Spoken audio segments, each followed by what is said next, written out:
بسم اللہ الرحمن الرحیم۔ تمام دیکھنے اور سننے والوں کو السلام علیکم۔ ناظرین گرامی، ایک شخص کے 4 بیٹے تھے۔ جب وہ بیمار ہوا تو اس کے خدمت گزار بیٹے نے اپنے تینوں بھائیوں سے کہا کہ تم اپنی ساری جائیداد میرے نام لکھ دو، اس کے عوض میں باپ کی خدمت نہیں کروں گا۔ انہوں نے کہا، ہمارا دماغ خراب ہے، جائیداد بھی دے دیں اور تو خدمت سے بھی بیزار ہو جائے۔ اس شخص نے جواب دیا، پھر دوسرا کام کر لو، وہ یہ کہ میری جائیداد بھی لے لو اور باپ کی خدمت چھوڑ دو، میں باپ کی خدمت اکیلا کروں گا۔ انہوں نے کہا، اور ہمیں کیا چاہیے؟ تو اس نے کہا، یہ لو میری ساری جائیداد، اور تم باپ کی خدمت میں حصہ نہیں لو گے۔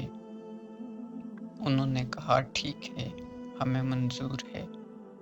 تو اس نے باپ کی خدمت میں سب کچھ لگا دیا اور باپ کی دعائیں لیتا رہا۔ باپ تو مر گیا اور یہ کنگلا ہو گیا، اور اب بیچارے کے فاقے کے دن آ گئے۔ 2 دن کا فاقہ، پھر 3 دن کا، پھر 4 دن کا۔ ایک روز خواب میں دیکھا کہ فلاں جگہ 100 دینار ہیں، جا کر نکال لو۔ اس نے کہا، برکت والے ہیں یا بغیر برکت والے؟ کہا، بغیر برکت والے ہیں۔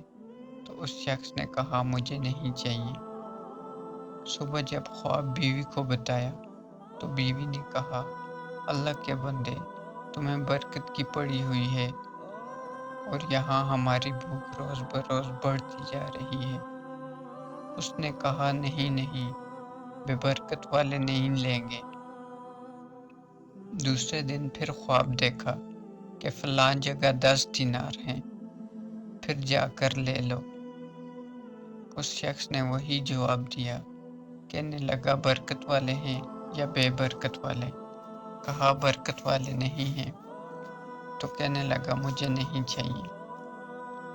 پھر صبح بیوی سے کہا کہ خواب میں دیکھا تھا فلاں جگہ 10 دینار تھے۔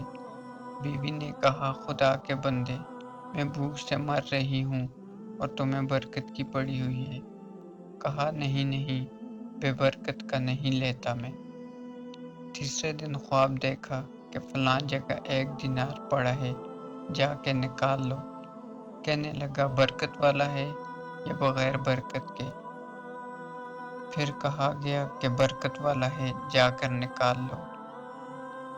تو اس شخص نے وہ 1 دینار نکالا اور پھر گیا، راستے میں مچھلی خریدی۔ مچھلی کو لا کر جب چیرا تو پھیپڑے سے 2 موتی نکلے۔ عربوں کا دستور ہے، پوری مچھلی لے کر آتے تھے، ہماری طرح صاف نہیں کرتے۔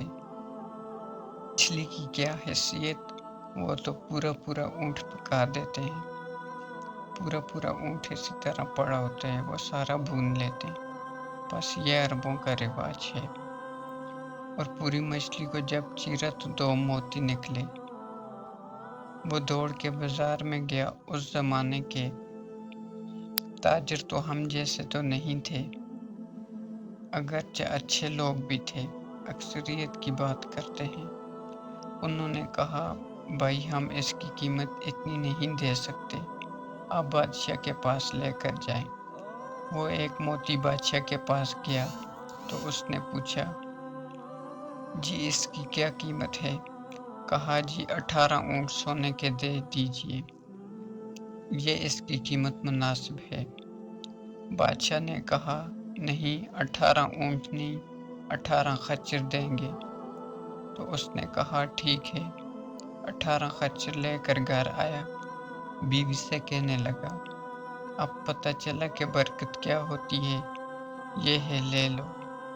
کچھ عرصہ گزرا تو کسی نے بادشاہ سے کہا، بادشاہ سلامت، اس قسم کے 2 موتی ہوتے ہیں۔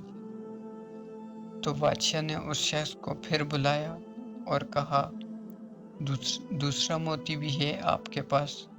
کہا، جی ہاں ہے۔ بادشاہ نے کہا وہ بھی دے دو۔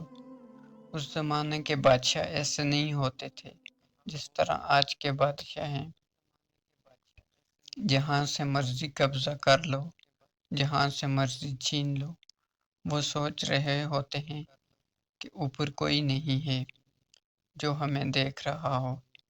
اس زمانے کے بادشاہ تو بڑے نیک اور رحم دل ہوتے تھے۔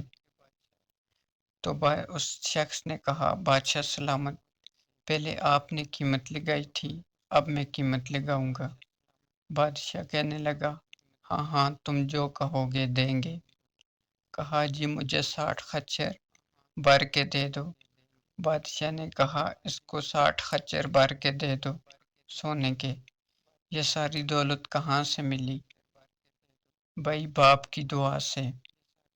اور جو جائیداد ملتی وہ کتنی مل ہی جاتی، تھوڑی سا، لیکن یہ اتنی زیادہ ہے کہ اس کی 7 نسلیں بھی بیٹھ کر کھائیں تو ختم نہیں ہوگی۔